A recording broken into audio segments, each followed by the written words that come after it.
So you don't charm the devil with your rock and roll load. Knows that country music's gonna save your soul. The devil finds his groove in them rhythm and blues that send. It's gonna get you sun in the end. Welcome back to the Speakeasy. I'm Damon Bolte. And I'm Greg Benson. And Damon, you're back, man. It's been a minute. How are you? Where yeah. are you / have you been this whole time? Oh man. Well, I'm back in California. I took a trip down kind of the eastern seaboard. My wife's parents have a place in western Pennsylvania. We hung out on the lake. During which day was it? Labor Day, Memorial Day, Labor Day. Yeah, Labor Day, right? I get those confused. Which The end day of summer was it? one. Is a question I frequently ask about my summers once they're over. Yeah. Exactly. So we went there and hung out on the lake. That was fun. Went to this crazy big resort called Nemacolin. I don't know if you've ever heard of it, but it's just pretty wild. So we went there for one night, and said hi to some of the staff and had dinner and like played mini golf and did some cosmic bowling, and it's just like they have their own airport. It's like a crazy resort in the You middle of just nowhere, named two of Pennsylvania. my favorite, mini golf and cosmic bowling, the Yeah, sports of royalty. Like I yeah, can't believe you get to do exactly. that in one night. I wasn't sold by the name. It kind of sounds like a character from it either sounds like a character from SpongeBob SquarePants or like a condition that your doctor's like, I'm sorry, you have pneumocolon, but I'm gonna have to check Yeah, it out now exactly. if it has those two things. And you Well, also it's crazy. you went to one of my favorite underrated cities. You went to Richmond, Virginia, isn't that right? Yeah, so we went through Richmond to Wilmington, North Carolina to Charleston, and ended up in Atlanta. But yeah, so I know you love Richmond. I do. We were only there for one night. We stayed kind of in that downtown area. We went to the old hotel, which is the Jefferson. Just hung out there for a martini. But we stayed at this other hotel that was really cute. I can't remember the name of it now, but went to a great dinner. Just kind of like we just shared a bunch of small plates and specials and stuff. I had a really awesome lot of the staff around town and whatnot, and so we had a great time. Ended up at another place. Oh, geez, we went and saw some live music at this divey kind of bar that was on the corner backyard with live music. I'm sure you know what is anything coming to you? Was it You caught me Cobra off guard. Cabana? Was that it? Cobra Cabana. Yeah, that's Yeah. it. Oh, Yeah, I knew you'd love that fucking spot. It's very yeah, it was Damon awesome. coded. Yeah, totally. And so like we realized that we had a couple of friends who had moved there and we kind of forgot about. But they came and met us, and that was super awesome. Shout out to Sabode and Jen for meeting us out there. And then yeah, so just a quick trip to through Richmond. Then we went down to we were going down to Charleston and Atlanta, and on the way we got to stop by Robbie Dow's new bar called Bespoke in Wilmington, North Carolina. What a cute little town. I'd never been, didn't know anything about it. Awesome. I will say this, Robbie did a pop-up at my bar at Grand Army last night. I was there. I was there. It was fantastic. I'm gonna say this, I have never said it before, as far as I know, but Bespoke in North Carolina is a perfect bar. It's That's a high perfect praise. bar. And, it's not due to any nods at, my bar or anyone else's bars. But, yeah, it's a beautiful space. It's on the corner, lots of natural light, beautiful bar. It's like, I didn't know that there was that much Amaro available in that state, but he's got and they also have really interesting liquor laws where, like, so if you don't have a kitchen, you don't get inspected by the health department. What? What I guess so. Hey, man, we're gonna have him on the show to talk about it, but, pretty wild, but not that he needs, to dodge anything because it's a brand new, beautiful, very clean bar. he's got a Klein Bell machine and a big bandsaw in his office, and he cuts ice, and but it's a beautiful. It's like a cafe during the day, and then but his menu's really fun, and he's got great. It's just everything about it's perfect. I don't know. It's just his merchandise. I got a couple of T-shirts. Nice. It's awesome. So congrats to Robbie, and we can't wait to have you on the show to talk about your perfect bar.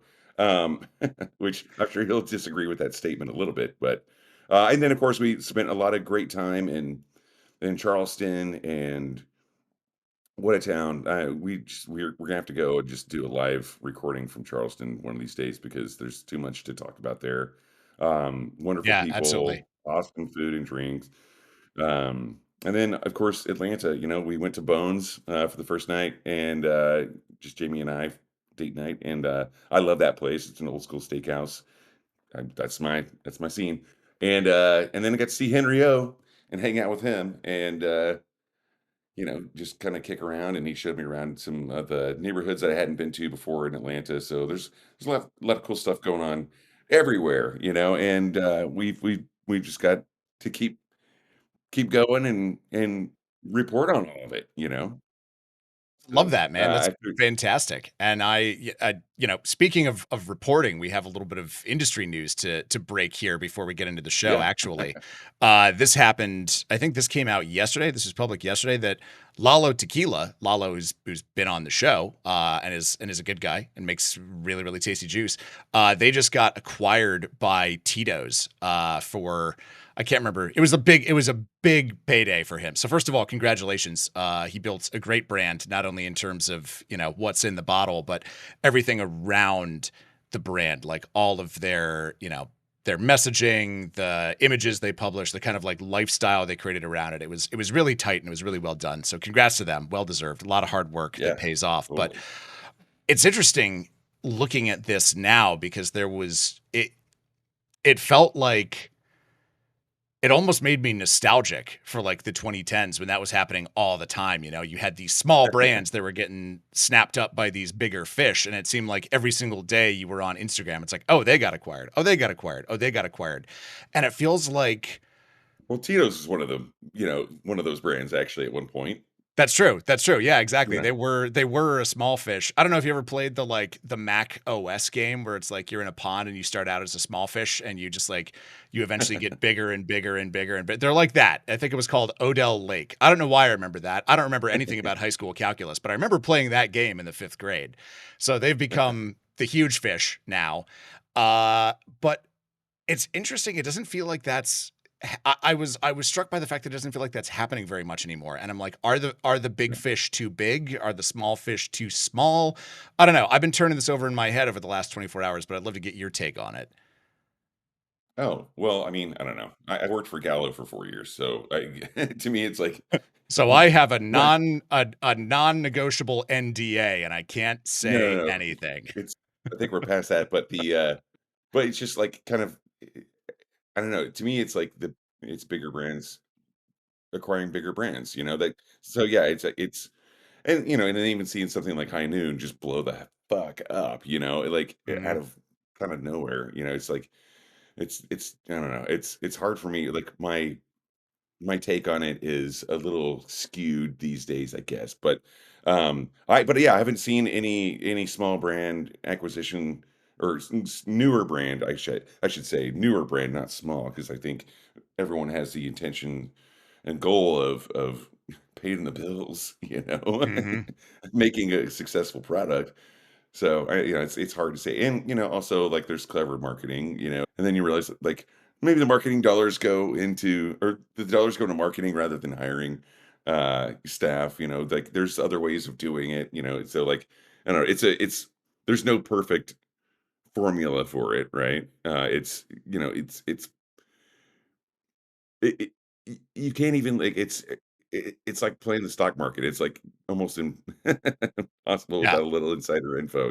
Yeah. No, you're But right. yeah, There but is. but but Lalo, like Lalo came on the scene, and it was like I think in the agave space, there's a lot of I think there's more acceptance of like the brand being like a smaller, kind of rootsier, kind of more in touch with your fan base and your customer base, Um, what I mean? It's like it's at a point now, especially with things like, even, with things like Satol and Ricea and, all these kind of weird, quirky ones that are so awesome and ancestral that, like, you know, you kind of keep it rootsy. I don't know. It's like, to me, it's pretty cool.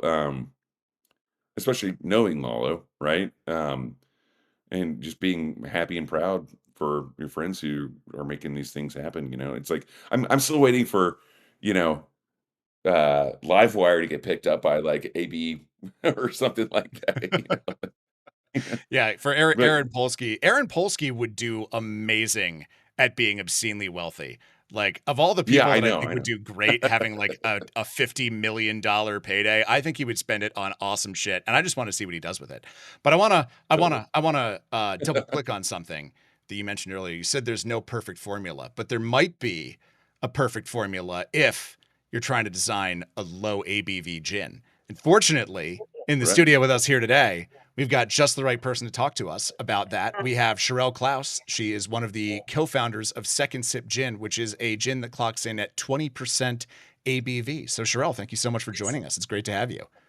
Oh, it's been great. It's great being here with you guys. I love listening to what you're all talking about too. Oh Thank yeah, you. we're just Thank a you. bunch of So nerds much on this knowledge. show. That's actually, this is So like the first time in podcasting that anyone's gotten real-time feedback of just like, no, you're doing great. Love listening. Keep going.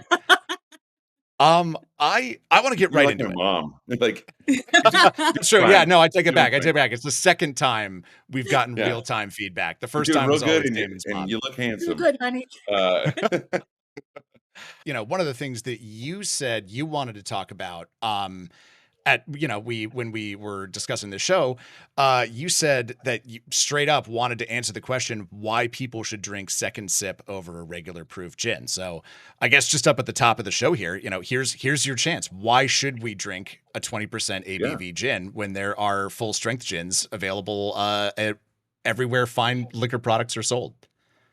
First off, let me say you should drink whatever gin you want to drink. But I would say that the reason that we created this gin was because we wanted to be able to continue the night, continue the connections, have longer nights, and recognizing that we can't quite drink the martinis that we used to be able to. Um, I mean, Ouch. at I the end of feel the day, that's, attacked and seen, Sharelle. I mean, let's just be honest. And I think, for me, very personally, I my love a wife loves that you martini. said that. By the way, it's like, yeah, I agree. Damon Yeah. can't drink the martinis he used to. Well, you just okay, you can. And I've been in the business of adult non-alc for 20 years. Before this, I have a company called Dry Botanical Bubbly. It's a non-alc, it's a ready to drink that I created back 20 years ago when I had just had my fourth kid and hadn't been able to drink and wanted to have something and have that ritual and have something that could pair with food and things like that. So I'm very, Sure. very well versed with the consumers and seen what's happened. And that's really where, for me, very personally, it came in of like, I love the martini, but I can have one. And then if I'm at a dinner, then it's like, can you have the wine? Can you have a lot of wine? And it was just like, I know there's people out there. And interestingly, I wrote a couple summers or during COVID, the Guide to Zero Proof Cocktails. And Right. so I've tasted all the non-alc spirits. And I have to agree with you, Damon. They don't hit. And so when I came up with this concept, it was like, can it even be done? Because I tasted all those and I'm like, I'm not here to create a low proof gin. I'm here to create a gin that you can drink twice as much of at the end of the day. This is Right. what this is about for us. And You can so, and party I've twice said as it hard, before. kind We're not here to be the poster children for low ABV. We're here to create a really good gin that you can just drink twice as much of. But the question really became, can it even be done? And that's where Nick and Leo come into the picture. Yeah, let's bring them into the picture Yeah. because they're, Yeah. I mean, Leah Robichuk and Nick Strangeway are, giants in this industry. And one, it must have been Mhm. cool to work with them, but this Oh, is not an easy puzzle that you're attempting to crack here is how do we make a gin at half the strength that's still going to hit the same? So talk to exactly. me about Yeah. bringing them on board and, Mhm. some of your the process of getting this from Yeah. an idea into a bottle? So Leo and I had met 10 years ago when Visit Seattle asked us to pair together. I'm from Seattle, and that's where I started Dry, together to do a commercial. And so I'm here to show Leo around. And we spent, I don't know, 3, 4 days together filming and just like fell in love instantly and just clicked. We happened to have matching tattoos that we just happened to have that Aw. helped. And Wait, what are uh, they? okay, okay, it's a pineapple, and they're both in the exact same place and the same size for different reasons. It was meant That's to my be. it's my one and only drunk tattoo that I got in the West Village at 3 in the morning. But anyway, You I acted digress. really embarrassed about it. That's a nice drunk tattoo. When I asked that question Yeah. and your face did that thing, I was worried you're gonna be like, okay, it's on my butt, so like we're gonna have to blur this out for YouTube, but we can still do it on the audio. That's a whole other Exactly. show, man. No, it's just on my bicep, it's fine. Anyway, so when I came up with this concept, I'm not from this industry. I'm from the NA business, right? So I didn't know. And so I met up with Leo in New York, actually on my way to Morocco, as a matter of fact, which we were talking about earlier. And I pitched the idea to him. And he was like, no, I don't like it. He goes, I get it. He goes, I think I see the market for it, but I don't know if it can be done. And like, why wouldn't I just add more water, whatever? And I'm like, well, think about it. That's the point. Like, could you make a martini? And that's the point. It was a martini. It wasn't anything else. It wasn't a gin and tonic. It wasn't a Negroni. It was like, could we make, not that those are super important, but that was the question. And so knowingly, I was like, well, I'm surprised that you're saying no to something hard. Like, I don't know you to balk at hard things. Ooh, call them out. Um, yeah, it worked. My mom Jedi Good. mind, it worked. Sure is fun So painting this fence over here, Tom. that's awesome. And so he said, okay, well, let me think on this. So I think I came back from Morocco from my trip and we talked and he goes, okay, he goes, I know somebody. If there's one person that could do it, it's Nick Strangeway. So let me talk to Nick. And you guys know Nick. So Nick's like, he calls Nick and he's like, what? Like, I don't know. And he's like, who's Sharelle? He says, Nick does not like a lot of people. And he's like, well, let's all meet and talk about it. He goes, because I think it could be done, but let me meet Sharelle. So we went to London, met, and again, I adore Nick. Nick is he's just even hard to put into words. I adore Nick. And we started talking and he's like, yes, I think it can be done. And I think I'm the one to do it.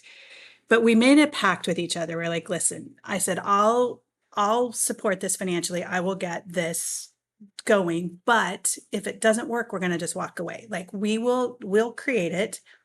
But we have to, if it, like, we have to get other people to think it tastes good too. So we agreed that we would talk with some of their friends and colleagues, mixologists in New York, as well as in London, Gin Town, to see like, are we on, like, is it just us, right? It couldn't just be the three of us. And that's what we agreed. So we kind of like held hands and jumped and went for it. And we gave Nick free rein. I said, don't worry about cogs, don't worry about anything. Just let's see if it can be done. And so he went to work at the Crucible. Do you guys know the Crucible Den in London? Mhm. Yeah, such an amazing place. And so he started working, him and Leo. And there's a lot of things that went into it, and they probably can explain it all a lot better. But there was lots of different challenges and issues, but we all knew that we wanted a London dry style, so more juniper forward. That they both put together their 5 favorite gins. They were all basically the same, and it was all London dry, which is also my favorite. So that worked out really well. So yeah, that's how Second Sip came to be, and we were able to then meet up with a group in New York and London, and it rave reviews. I mean, there were some tweaks that we make, and we continue to make. That's kind of the fun process as we continue to tweak this, but yeah, we did it. We feel like we got there. Well, I think that gin inherently is always you kind of always have to tweak it, right? I mean, because like Yeah. as far as Mhm. QC goes, you've got to make sure that like, one, you're sourcing your juniper from the same place. Or like Yep. maybe, that's it's and you're also talking about a botanical really, I mean, like everything that we drink is an agricultural product, right? So like you've got to deal with the fact that Yeah. the product, the raw materials are going to change Yep. seasonally, right? Yeah. But then like Yeah. even if you said like if you were tweaking it, like you decide like, oh well, we've got this juniper from India. Now we want to get juniper from South Africa, or whatever it might Yep. be, to make the product better. I see no fault in that because I come from the world of gin Yeah. actually, and so like Yeah. Okay. and so the thing is like you do need to tweak some of those things.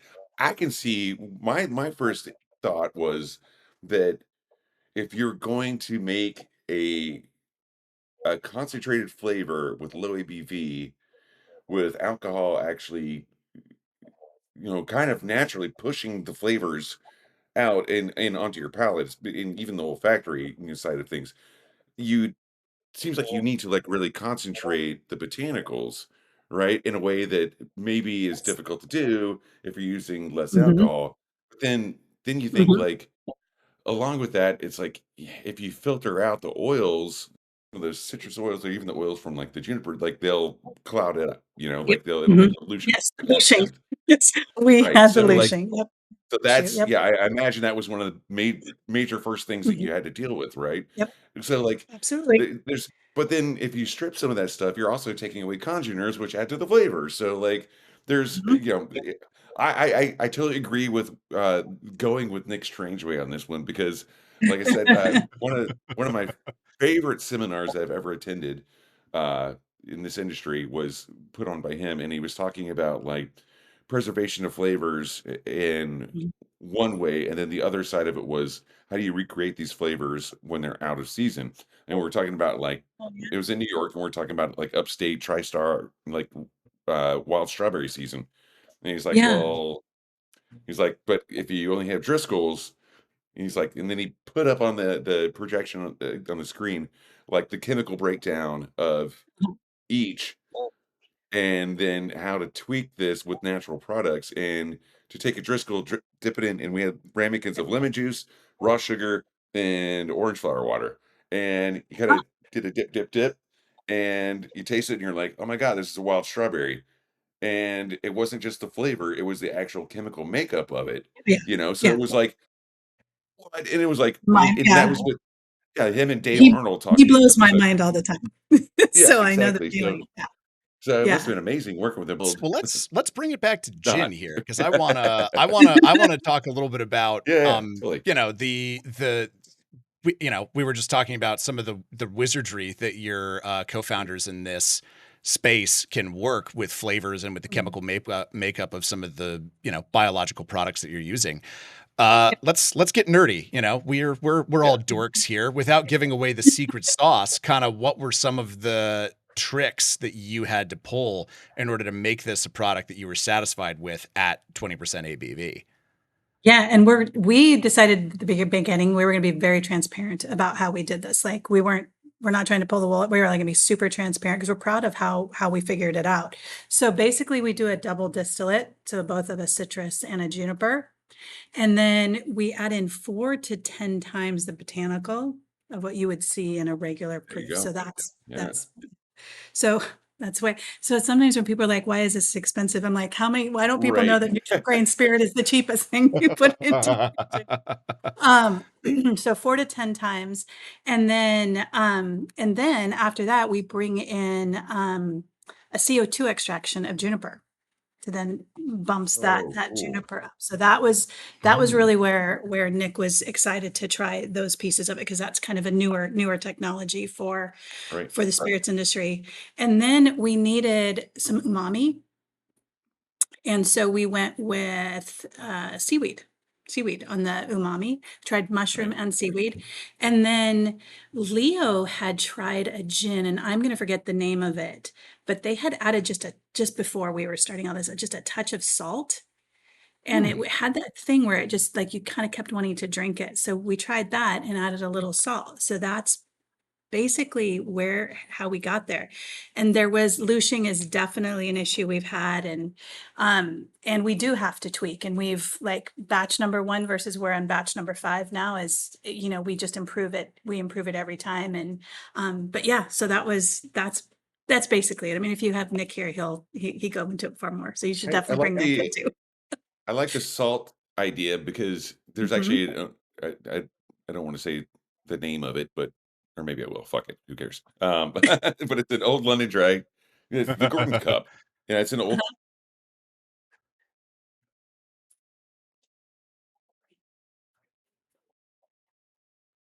first at least. It's got to be that incorporated salt in the glass rather than Oh on the yeah. rim. Yeah. So, but it's a gin cocktail with salt in it, and it's delightful, and it is true. It makes you want to drink Yeah, more, you can which is yeah, yeah. yeah. It's kind of like when you're eating spicy food, and to extinguish the spicy food, you keep eating more of that spicy food. So, but Something like that, so yeah. with the low ABV gin, Mhm. and you talked about martinis, and I think that like it's interesting when you talk about with martinis because like there uh, for me being a bar owner and a buyer, anytime a rep would come in with any given spirit, you've got your go-to's, right? You like Yeah. if it's a white rum, you're like, all right, well, I've got to make a daiquiri. Mhm. If it's a Yeah. whiskey, you got to make an old fashioned or a Manhattan. And with the gin, it's like, well, I mean, uh, you got to make a martini first things Right. first, right? Uh-huh. And so I it it, it makes sense to me what you're talking about with this botanical makeup and the way that you've tweaked it and tweaking it towards. I think that every spirit producer needs to have a cocktail in mind. I mean, it'd be nice to think about a last word and a Negroni and a gin and tonic and all that. But the thing is, like at the end of the day, you gotta be like, all right, here's our fucking cocktail, you know. Yeah. And so Yeah. it to have a low ABV martini is awesome because there's you're kind of fucking with history here too because like you're talking about adages like one martini's not enough and three's too many. It's like, well, actually, maybe six is too many at this Well, point, just and Exactly. multiply it. four Just four multiply it isn't by enough. two. Yeah, Yeah. exactly. Exactly. And I So I wanna You I can wanna have a drill 3 down on martini this. lunch now.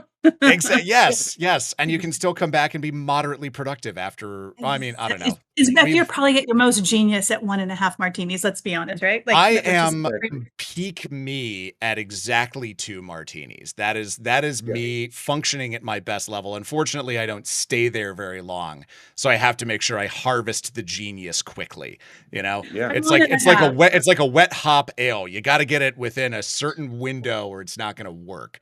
But I wanna talk about this martini thing because I'm of the opinion that a good martini should feel like getting slapped by a velvet glove, and I am not I'm open to being convinced, but I want to know if you think you can replicate that with a low ABV gin, and if that is not a concern for you, I'd love to kind of hear the counterpoint to actually maybe you just need to be caressed by the velvet glove in your martini instead. Okay, I think I was gonna try to think about you're gonna get slapped, just Smell the maybe glove. by a child and not a big giant. Maybe we've taken this metaphor as far as it can go. We can So, retire it now. you know. So, yes, I think we got very, very close. Maybe you don't have quite that burn, but it's good. Like, have we need to do this for you. We need to get you. I We can send you one. I'm like, how have you not gotten one yet? But yeah, because we actually have been bottling the little martinis to give to people to try. So Oh, yes. Yeah, yeah, yeah, Well, yeah. I have to admit I was holding some cards face down here because I went to the party that you all did at Overstory at BCB and I got to try your martini and I was very impressed by how much again those kind of umami notes. Like I was like, ooh, Mhm. the sort of kelpiness of the seaweed comes through and I don't I don't want to say replaces because it's a completely different thing, right? Like it's Mhm. like the analogy I always come back to is like Little Miss Sunshine and The Departed were both up for Best Picture in 2006. And like, how do you say which of those two movies is Oh, better? They're right. doing totally different things. Right. But I was thinking yeah, but the umami triggered that same whoa, what's going on here thing in my mhm. brain that I think the bracingness of a full strength martini does. So it was Yeah. a different version of the sensation I reach for a martini for. Um, Yeah. Was that what you Yeah, were? Are I you think over there that's spiking the football right now? Or are you like, that's what we were going for? well, yeah, because it's like, well, I mean, it's kind of like you're working with what you're working with, and Mhm. you want to give people that experience. And if you guys know Leo, he wants people to have the very best experience. It's an incredible person to have as a partner in a company, because it's like there's no way we're going to do anything less than that. So I think that you having that martini at Overstory, it was an experience. It was a really good experience, and you enjoyed it. And I think that's what we're all about, is just giving the best experience we can. And for us, it was because we wanted, again, we're going back to that concept that we want to just continue the night. We want to continue, you know what I mean? We don't want to get sloppy, but we want Mhm. to be able to have those experiences. And for us, all three of us, the martini is the ultimate drink. It is. Yeah. But the And good news is it also works in a Negroni really, really well, which is my other drink I drink a lot of, as totally. well as a gin and tonic and Well, I the say that like all the time, like, when it comes to Negronis, I'm like, it's the second one's just always better. And so like, and sometimes It's a good point. people are like, they can't have more Sorry, than yeah. one. But I will say this, that like, especially this summer, since I've like taken a bit of time off drinking and slowed down a lot. Mhm. But also with my age coming on, Yeah. it's like I just don't metabolize alcohol the way I used to, but I Mhm. still drink and order drinks like I can drink that way sometimes, and it's probably not the best. But another thing for me is like I enjoy drinking cocktails through the dining experience if I can, if it Mm. makes sense, Yep. like Yep. I don't always want to feel like I'm forced into switching to wine during a meal. Exactly. Like, so for this, I find it to be a really valid and like kind of valiant move here, to like Mhm. create something that actually stands up. And that's really, if it stands up and stands out Yeah. in the cocktail or during the dining experience, or even just like, I was at Robbie Nelson and Corey Joe Swanson's wedding back in May, and they walked out together for their wedding, both holding martinis and sipping martinis throughout their wedding ceremony. And I was like, it would be probably beneficial if they were drinking second sips, Second sip martini. so Well, they and can I and remember I their will If say, only vows. I told you would have gotten bottles. And I will say, the night that I went to your overstory party at BCB, I was up until 5 o'clock in the morning, and I don't think I would have made it that far if I'd started off my night with full strength martinis. So there you go. Yeah, there you Um, go. Yeah. but let's dig into the whole 30,000 foot. I guess you can't really dig into a 30,000 foot view. I don't know. We're mixing our metaphors today. It's Metaphors fine. are great today. Yes, peak metaphors here. I clearly needed 2 martinis before I started this. I would have been so much better. Oh well, you live and you learn.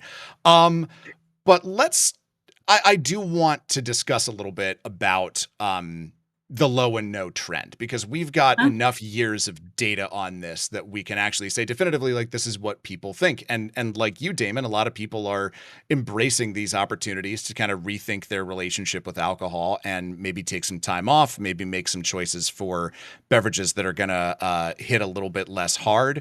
But I want to bring up something that Well, you touched on earlier, Sharelle, which is the elephant in the room around all this, which is cost. Because the one thing that I hear from people, the but that comes after all of this, I like having this option, is I wish it wasn't so expensive. So I want to get your take on the trend, but I also kind of want to get your take on how you are navigating that personally as a brand. Yeah, so I think interestingly in the UK, this is not an issue. So this concept of so that was because that's one of the questions we asked everyone when we were testing, is like, okay, so here's price point, UK, it's not an issue at all. And so I think a lot of no and low trends it started in the UK definitely, and it's coming and it's come So to the US. fascinating. Wait, why do you think that is? I think because of the caliber of cocktails that people were getting, or these low proof or even zero proof cocktails they were getting. I think that London in particular probably did it really well. And I think we go back to that experience and also getting people to understand alcohol isn't necessarily the expensive part of the cocktail, right? There's a lot of other pieces that go into it. So I think that's just an education piece, and it comes back to what is that experience that you're giving someone? What is that ritual? What is that? Are you still providing that for them? So it's like this concept that we're paying per, ABV point, I think is going to go away, in my opinion, of how the future looks and how the future looks for alcohol. And for me in particular, my earlier company Dry was non-alc, but our mission then, and my mission still is social drinking for everyone, right? Like however you choose to partake, whether you fully drink all the time or however you want to do it. But I wanted to get away from that concept of lack. Like you're having to Mhm. have less than, you're having to have something that's not as good, so that when you went in, if you weren't drinking, it was dry drink, you felt like you weren't going to get something as good. That's what we want to take away. And I think we did that with Second Sip. Now, do I think the whole industry is there yet? No, I don't. I think that zero proof spirits, not so great. I think beer's done a pretty damn good job. And so Yeah. people don't feel when they're having their athletic, they don't feel like they're having less. Still haven't gotten there with wine. But I think that that's and like I said, we're not trying to be the poster children for low ABV. We're trying to show that here's something you can drink twice as much of, but it's a gin. We're a gin company. First and foremost, we're a gin company, and we wanted to produce a really, really good gin. And I think that mindset is where we have to be. We can't be like, there's some companies out there that are low proof and they're doing all the spirits. I don't think you're ever going to see Second Sip do that. I mean, never say never, but like there's some stuff in there that like, no, I mean, like that's not what we're trying to do. We're trying to create a really good gin. Will we try something else someday? I don't know. Maybe not. I don't know. Maybe we do a high proof gin. I don't know, because we're really good at gin. I mean, I feel like we're really good at that. But I think that it's that concept of lack. I don't want anyone to feel that, like that you can go in and you can still get the same experience. And it's still going to cost the same thing. Let's just Yeah. okay. A couple things I want to point out. One, anything that's de-alcoholized. I mean, like a de-alked wine, which or a cider or beer or anything that's de-alcoholized, that's Mhm. already gone through the fermentation product process, Yep. and then it's been de-alked. That's just more work, right? So I think people need to understand that the reason why it costs more is because more work went into it, and it's actually a science that is uh, to some literally counterproductive, like the you built the thing and then you take away from it. Take it away. It- Yeah, yeah, yeah.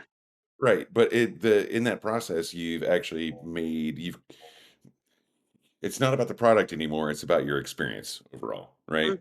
That's what it is. Yeah. And the thing about with just generally with this gin, generally, let's say, it's still a gin. It's just lower alcohol. And actually, when you think about it, 20% is like that's not nothing. Let's No, just go ahead and exactly. say Yeah. that. Yeah. Yeah. Yeah. Yeah. There's You can still alcohol in it. It's still alcohol and Yeah. and quite a bit compared to like most other things you can put in a Exactly. glass.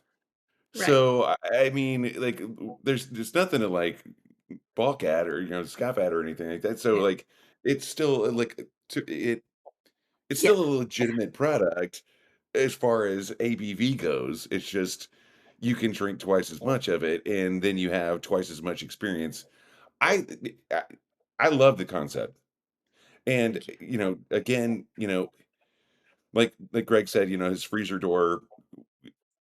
X cocktail of the season. It's like I always like whenever I go camping with a group of friends, like I'm always on breakfast duty, and what that entails is batch Negronis in a bottle in the Martini. Oh. cooler. Yeah, or a martini, depending on what season. And I mean, I can tell you that, if you're waking up drinking Negronis or martinis by a river in the middle of nowhere with no shower, and like you might you might not want to pass out in the middle of the day in a lawn chair and get sunburned.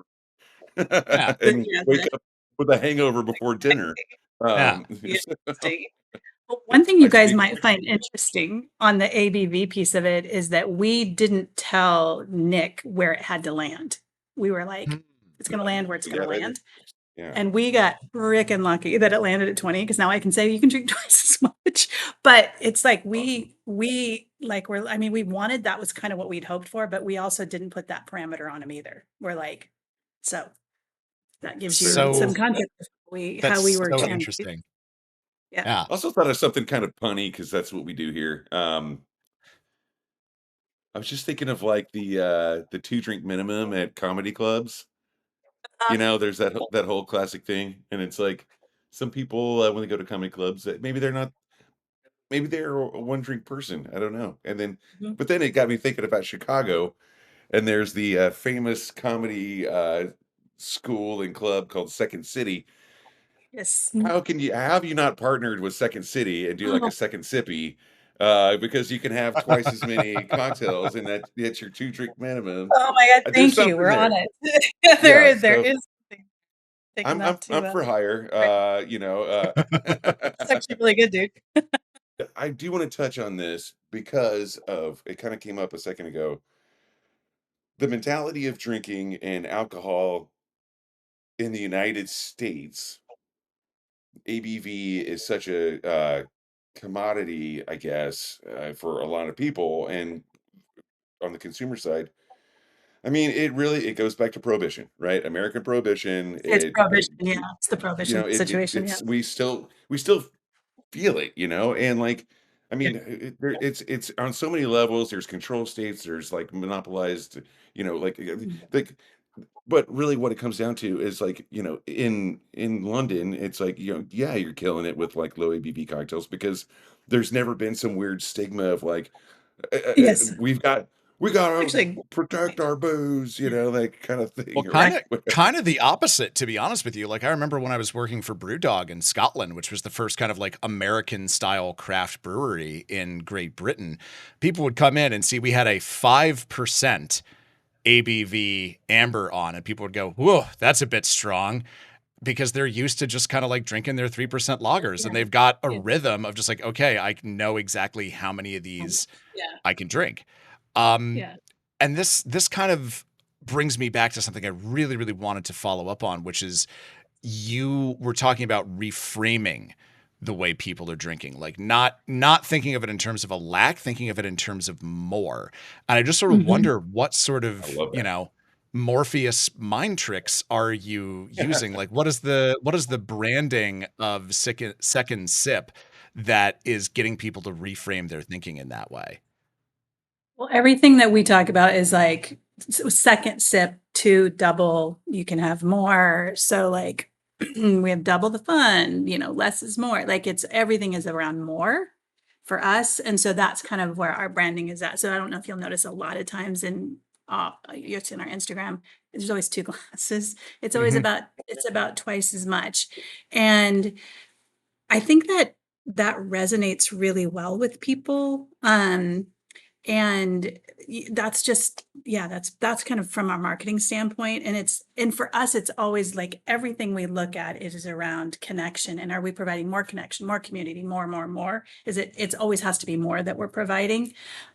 So yeah, that's, I guess that's where Yeah. I just think Well, that's I such an important piece to I it. Cause agree it's like, with it. I've done these dry Januaries and you're like, you just feel like you're missing out. And I Yes, hate that I'm feeling. I miserable. hate that feeling. Oh, Yeah. because I don't like to be told. I'm one of those people who does not like to be told what to do. And Yeah. so, and when you're told like you should or shouldn't do that, then I don't know, it's just not very much fun. So Want to this is do about twice as much. having more fun and it allows you to like and feel good about it. And the thing too is to feel good about it. And that was the whole point, is to provide you a gin that is not less than. This is a really good gin, whether it's 20% or not. It's a really good gin. So that's and you So I'm an and you have identical. partners like Leo and Nick, it has to be Yeah. that good, right? Like it just So has to I'm be. I'm an Like, identical Yeah. these guys. twin, and Oh, and I'm also a Gemini. So I do everything twice. I'm also from Oklahoma, so I two-step. So like, everything's well, done twice. we need And you. We so need okay, we're gonna bring you on to our Yeah, Just some totally. marketing here. I'm available. But We you know, so Ivy Mix and her sister Tess, they're yeah, twins as yep, well. And babies. so we always Yes. talked about opening a bar together called Twins Bar, and the whole thing is make it a double. Oh, So that's great. Yeah, and Tess it, has done some video work for us. She's great, yeah, and Ivy's done some stuff for us. you know, last time we had our good friend Lacey Hawkins back when she was with Monkey 47, a different gin, Mhm, on the yes. show. She talked about moving upstate and going on hikes with her dog and uh, building her martinis on the rocks in a mason jar she could walk around the property with and go on trails. So she was making two martinis, and I never run out of martinis on my whole like hike or anything. I'm like, well, you can if you really must, you know, if you're one of those people who's against the small coupe glasses of today, if you want to go back to those like 12-ounce martini glasses, you can fucking do it with second It's a sip and very just make it a giant martini, like steakhouse style, which again that I is a am fond of. great idea. Just I love saying, it. you know, like if you Yeah, go to Piero's in Las Vegas and you order a martini, they pour out half a bottle of gin, and then you're like, you can't even get to your main course yeah, by the time you finish that first martini. So there's so many yeah. options here that are great for this. I love your marketing brain. It's genius. Thank you. I knew when I brought up the marketing question that this was gonna be a little candy for Damon there. Oh no, this is my bread and butter. This is my Damon, I'm olive and reaching out. onion. Trust me, I'm calling you after this. Okay, done. I'm all Amazing. for it. This is Well, I such a want great Yeah. amazing this I If wanna you this need West Coast representation, I'm here for you. there we go. Um, Damon. Thank so, you. but one thing I want to get back to also something you said at the beginning of the show. There was this stigma attached with like if you were to order a drink, a non-alcoholic drink at a bar back in the day, it either meant two things. One, you were pregnant and you didn't want to tell anyone yet, or you had a problem with alcohol. Well, the thing is, maybe you have 4 fucking kids and you're just really busy and you have a lot of responsibility, you know? So Yeah, there's yeah, there's so many different reasons nowadays that we're open about. Like maybe you're just taking a night off or taking it slow. yeah, Like even say like even if you're like the semi-designated driver and you're yep, like I'm just gonna have one at the beginning of the meal, like yeah, cocktail hour, then we're gonna have dinner and I won't drink anything and then I'll drive everyone. It's like, well, yeah. you could actually I'm just gonna say you could have 2 drinks. It's a Exactly, exactly. there's Yeah, I don't know, it's just like, yeah, it opens up a lot of and really or even if you just go to the bar by yourself, it's like, you know, I thought, I love to go and I just love people, you know, and, you know, maybe 1 drink isn't enough for me to, like, get that fix of sociable, like, activity at the end of the day, you know? Or like, if I'm sitting there talking with the bartender, which I always love to do, you know, it's like it extends it's that that time. experience.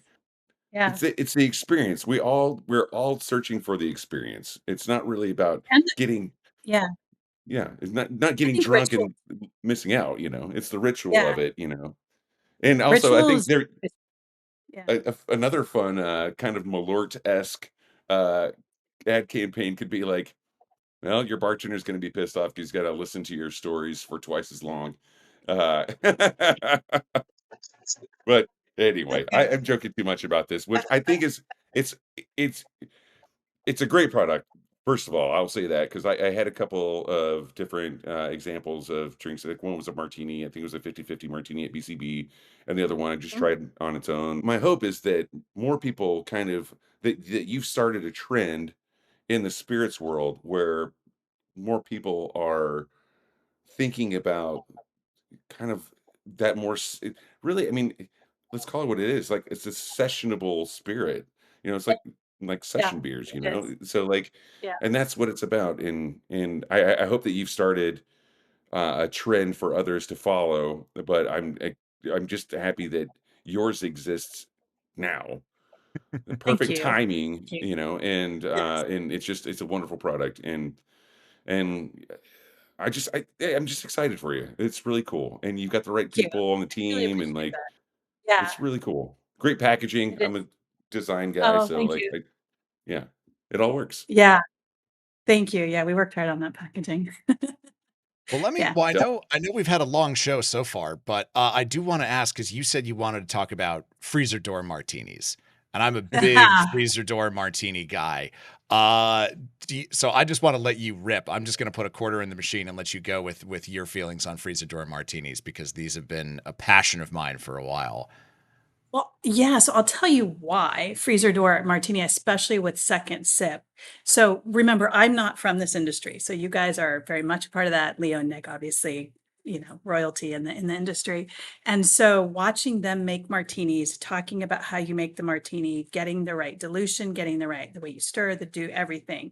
And I was like, you guys, how do I do this? How do I make my martini taste as good as Nick and Leo's martini when they make it? So that's when we started talking about freezer martinis is here's your opportunity to make it get the exact right dilution, get it exactly the right cold, so everyone can do it. And that was the point. Is I'm like, how do you? Because let's be honest, a lot of people they'll just wait to have their martinis in a bar, right? Because they know they're going to get made really well. But with a freezer martini, you can do that at home.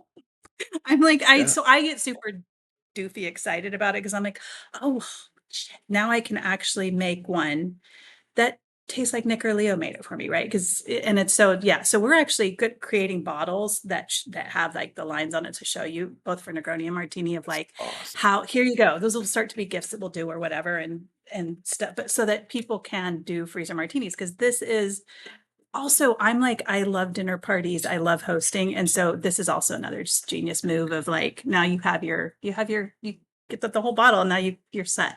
So there I know I get super goofy, but I just didn't recognize before I started all this, all that goes into making the perfect martini because I am not a bartender. And I'm like, oh, it really is like kind of the hardest drink to make because there's no place to hide. And Mhm. but you want it to be that good at home. So here you go, the freezer martini. So yeah. It's as beautiful as the diversity of human beings. It's like the gens are That is so swag. diverse, I love it. you know, like, they're all so beautiful and different, and, you might wanna use a different vermouth or combination of vermouth, or a different type of bitters or whatever it Yeah. might be, or Mhm. a different dilution rate, and, so, it's kinda cool that you get to decide what your perfect martini is with your gin, and then you can share that with the world, and Yes. it it and you don't have to spend the entire dinner party making drinks for everyone. You could just do it Duke style or whatever, and just pour it out into the glass and, like, you're done. Yeah. Here we Depends go. on how I'm many bottles you have though, I guess. Yeah, exactly. How big your freezer is. Mhm. and this is why I But, said yeah, we need to make these bottles. Actually, to be fair, it was Leo's idea that we make these bottles, but I'm like, yeah, sure. because I'm like, how do I like? But now it's genius. So, there you go. And I we'll I make sure to love give you that. one as soon as we get them. Oh, please, What's please your garnish? do. But I we ready for the holidays. Cheryl, I've said this what's your before on the garnish of choice? show. Oh, yeah, yeah. Well, I'm sorry. What'd you say? What was your garnish of choice? We didn't cover that. Oh, it's a twist. A twist. But our freezer martini that we talked about a twist and a Calistrano That's what olive I as do. well. So yeah. So Yeah. yeah, I do both. But I used to back in the day years ago, I never did a twist. I always just did olives and now I live and die by the twist. So Oh, Do a well twist well, and that's 2 just olives, 1 for my wife and 1 for me. okay. Not to and I'm gonna bring up something really I get super goofy about this. Have you guys had the olives at Tayern Elementary in London? They no. have these olives. I cannot stop thinking about these. I talk about them to everybody. I was at a dinner with Robert Simonson and we started talking. I'm like, did you try the olives? Because You I'm just hadn't? like so and they're from Spain. I don't know where I got it, but I'm still trying to figure out where I can get these olives. But That's anyway, awesome. now Well, those, speaking yeah, of Robert Simonson, actually made me yes, think of something just a second ago. The perfect martini recipe. I believe in the his martini book. Yeah, I believe it says something like, well, everyone knows that the martini is made of gin, vermouth, and a lot of opinions. That's the recipe. that's a good one. Well, if people wanted to follow along with your exploits and see when these beautiful little freezer-ready bottles are coming out, where can they follow you? Where's the best spot for people to keep up with your exploits online? Well, on Instagram, we're Second Sip, and then secondsip.com. So yeah, come follow us there. All right, check it out. Well, Sharelle, this has been awesome. Thank you so much for joining us on the show. It has been This is a really real fun, you pleasure to talk guys. about this. Oh no, of Yeah, course. Yeah. what a blast. That is going to do it for us this week on the Speakeasy. But if you are still thirsty for more, you can become a regular on our Patreon. That's where we get longer episodes with bonus content, no ads, cocktail recipes from all of our guests, and a free cocktail kit each month from our friends at Shaker and Spoon. Plus, this is your last chance to become a regular for a good cause, because in honor of Ice Week, which was our answer to Shark Week, we are donating all of the proceeds from our new members in September to nouswithoutyou.la, which supports our favorite type of ice here on the Speakeasy, Abolished. And our next After Hours Hangout is coming up this Monday, September 29th, in just a few days. Souther and I are going to be hanging out in real time, doing a sort of loose Q&A, AMA sort of deal with all of our regulars, so sign up now to join. Souther's even got a poll going on his Instagram of what you'd like to see us drink for the event, so you can follow along at home, like boozy karaoke. And as always, if you find yourself thinking, boy, Greg's voice is nice, but I wish I could also look at his ripped, muscly bod as he's talking, you can follow us on YouTube. No paywalls there, no entry fees, no sign up, free to join. And while you're there, hit like and subscribe. It sounds corny, I know, but it really, really helps. youtube.com/@speakeasy.podcast. And be sure to tune in next week when our guest is Angela Bosco of Avalon Spirits and Whiskey Row. We'll catch you right back here for that. But until that day comes, cheers, everybody. Cheers. So you don't charm the devil with your rock and